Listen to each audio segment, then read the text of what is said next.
आज हम लोग स्टार्ट करेंगे चैप्टर नंबर 3। चैप्टर नंबर 3 आप लोगों का कंसाइनमेंट अकाउंट्स। कंसाइनमेंट अकाउंट्स क्या होता है? अच्छा, आप लोगों ने फर्स्ट ईयर में बिल्स ऑफ एक्सचेंज चैप्टर 1 पढ़ा होगा, ठीक है?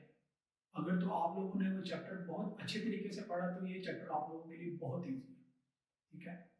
वैसे भी हम लोग इसको अब करेंगे, ठीक है? स्टार्ट किया तो कंसाइनमेंट क्या होता है? सबसे पहले आप ये सुनिए। कोई भी बिजनेस होता है, चाहे वो कोई प्रोडक्ट मैन्युफैक्चर कर रहा है, बना रहा है, ठीक है, या होलसेलर है, वो गुड्स लेके बनी बनाई आगे सेल कर रहे हैं। तो बिजनेस कोई भी हो, उसकी कोशिश यही होती है कि वो अपनी प्रोडक्ट को ज्यादा से ज्यादा सेल करे, ठीक है?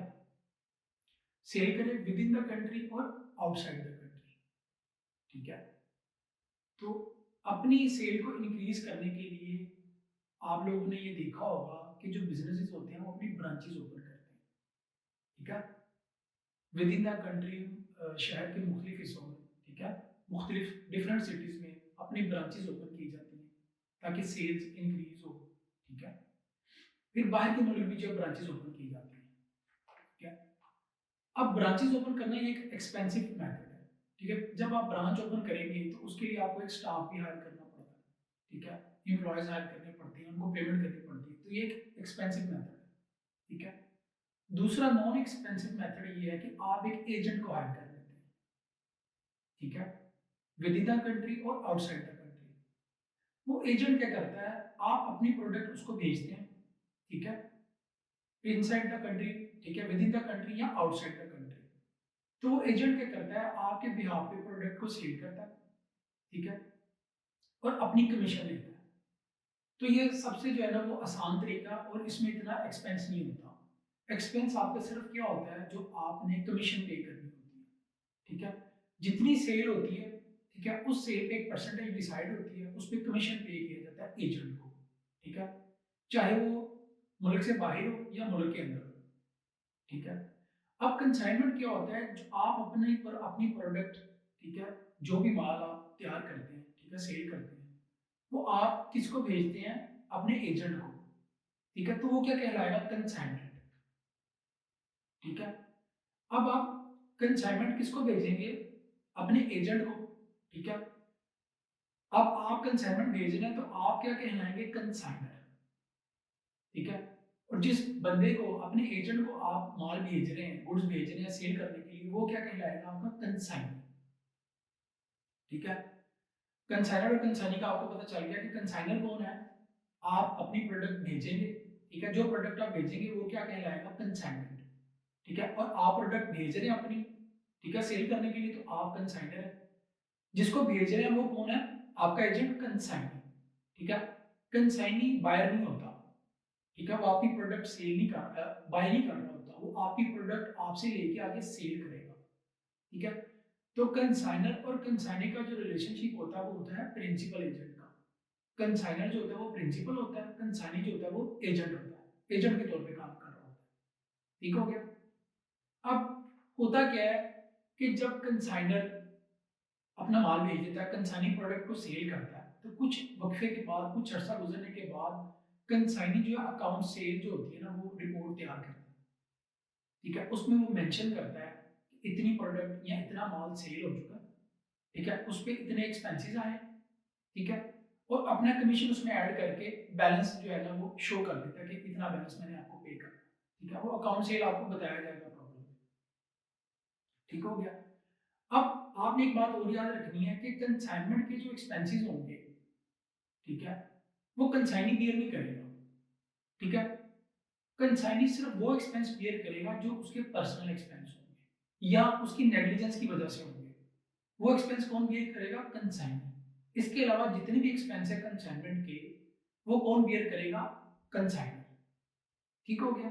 तो कुछ इंपॉर्टेंट टर्म्स हैं वो हम डिस्कस करते हैं। सबसे पहले है जी परफॉर्मा इनवॉइस। इनवॉइस आपको पता है, जब गुड्स की सेल परचेज होती है तो इनवॉइस पे मेंशन होता है कि प्रोडक्ट कौन सी सेल हुई है, प्रोडक्ट का रेट क्या है, प्रोडक्ट की प्राइस क्या है, ठीक है, डिस्क्रिप्शन क्या प्रोडक्ट की।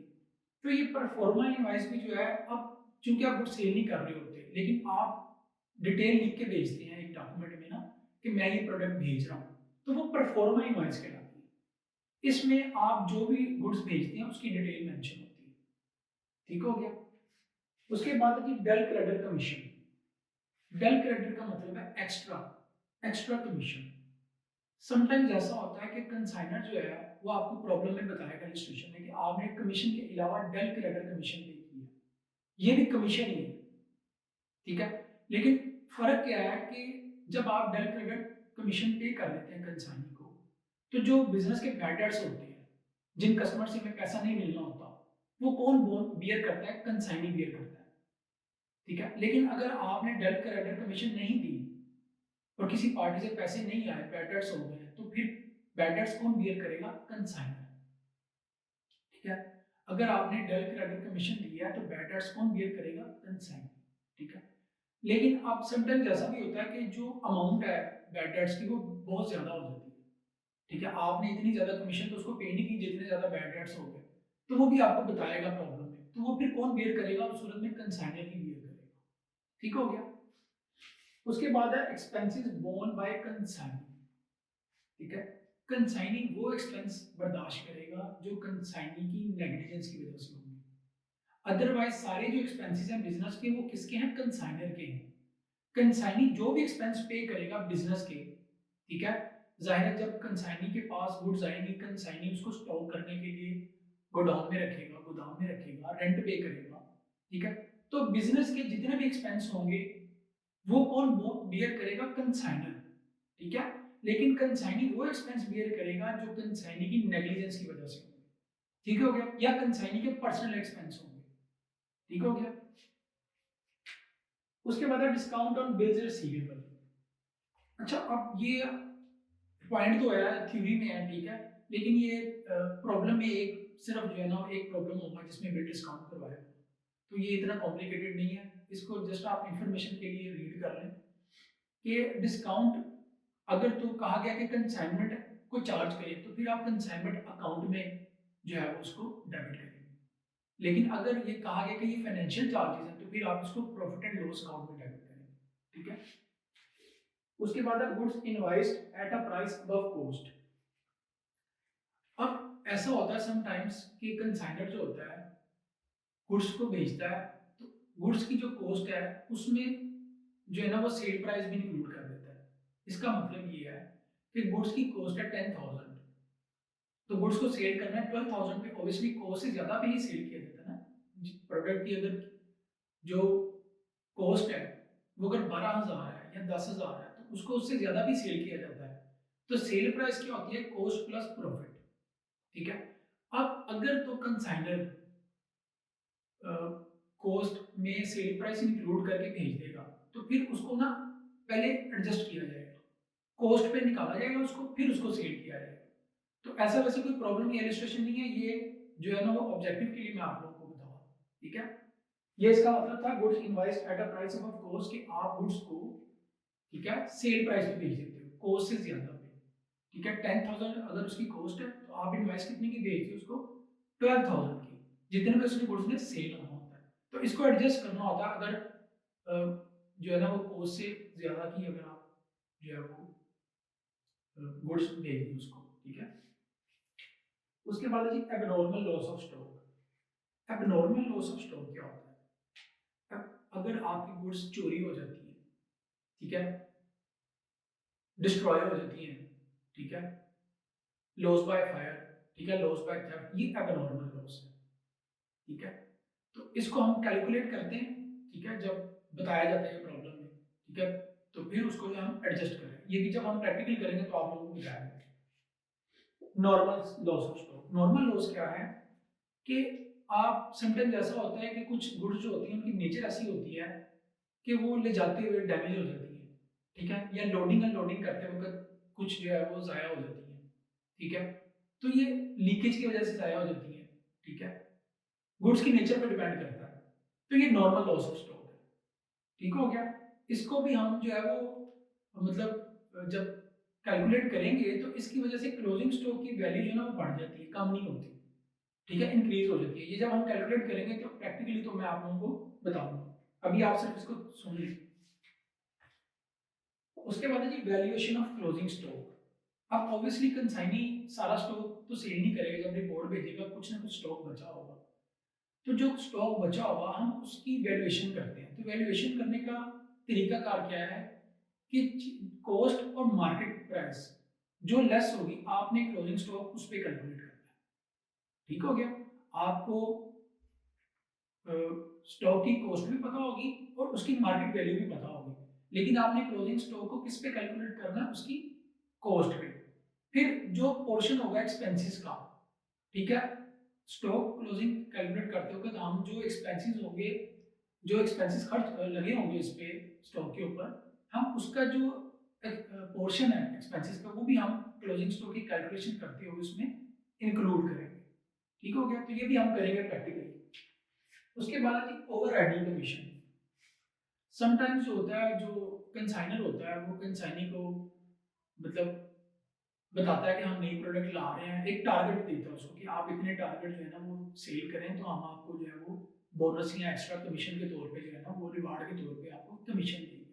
ठीक है, अब उसके बाद है जी, अब आपने बनाना क्या क्या है, बुक्स ऑफ कंसाइनर्स। कंसाइनर की जो अकाउंट्स की बुक्स हैं, ठीक है, उसमें क्या क्या होगा। ठीक है, बुक्स ऑफ कंसाइनर में सबसे पहले आप करेंगे जनरल एंट्रीज। जनरल एंट्रीज वैसी हैं, ठीक है, जैसे आप लोगों ने पहले की हुई है फर्स्ट ईयर में। अब होगा क्या क्या अकाउंट्स की बुक में कंसाइनर की, वो मैं आपको बता रहा हूँ। ये बहुत इंपॉर्टेंट है, ये स्टेप आप लोगों ने याद रखना है। और पहली इलिस्ट्रेशन, आपका पूरा चैप्टर जो है वो हो जाएगा। ठीक है, उसके बाद दूसरे नंबर पे आप क्या बनाते हैं, कंसाइनर की बुक में कंसाइनमेंट का अकाउंट बनाते हैं। क्योंकि अब हम कंसाइनमेंट अकाउंट कर रहे हैं तो आप जो कंसाइनमेंट भेजेंगे उसी के नाम से आप कंसाइनमेंट अकाउंट बनाएंगे। जो एक्सपेंस होंगे ये बाय नेचर जैसे प्रॉफिट एंड लॉस अकाउंट होता है वैसे ही होता है। ठीक है, लेकिन प्रॉफिट एंड लॉस अकाउंट नहीं होता, इसकी नेचर वैसी होती है। एक्सपेंस होंगे तो आप कंसाइनमेंट अकाउंट को डेबिट करेंगे, इनकम होगी तो आप कंसाइनमेंट अकाउंट को क्रेडिट करेंगे। ठीक हो गया, उसके बाद आप बनाएंगे कंसाइनी का अकाउंट। आप कंसाइनी का अकाउंट इसलिए बनाएंगे ताकि आपको पता चल सके कि आपने कंसाइनी से कितने पैसे लेने हैं। ठीक हो गया, उसके बाद लास्ट है जी good sent on consignment account. इसकी एक ही एंट्री होती है। ठीक है, ये बहुत आसान है, बाकी भी आसान है, ठीक है, लेकिन इसमें एक ही ट्रांजेक्शन होगी। तो अब आपने ये बात याद रखनी है कि बुक्स ऑफ कंसाइनर में कौन कौन सी चार चीजें होंगी, general entries, consignment account, consignee का अकाउंट और गुड सेंट ऑन कंसाइनमेंट का अकाउंट। अब जो कंसाइनी की बुक है, अकाउंट्स की बुक की बात कर रहा हूं, बुक्स ऑफ कंसाइनी, इसमें क्या क्या होगा, नंबर 1 जनरल एंट्रीज और नंबर 2 कंसाइनर का अकाउंट।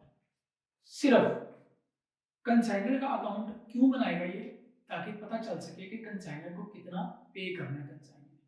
ठीक है, तो ये टैली हो जाएगा, जितना आपने कंसाइनी से रिसीव करना होगा उसका अकाउंट बनाएंगे तो आपको पता चल जाएगा आपने कितना रिसीव करना है। जितना आपने रिसीव करना होगा उतना ही कंसाइनी ने आपको पे करना होगा। यानी कि कंसाइनर की बुक में कंसाइनर का अगर रिसीवेबल 1000 निकला है तो कंसाइनी की बुक में जब कंसाइनर का अकाउंट बनेगा तो इसकी बुक में कंसाइनर कितना पेबल निकलेगा 1000। अगर टैली नहीं होते तो फिर आपके प्रॉब्लम जो है वो ठीक नहीं है।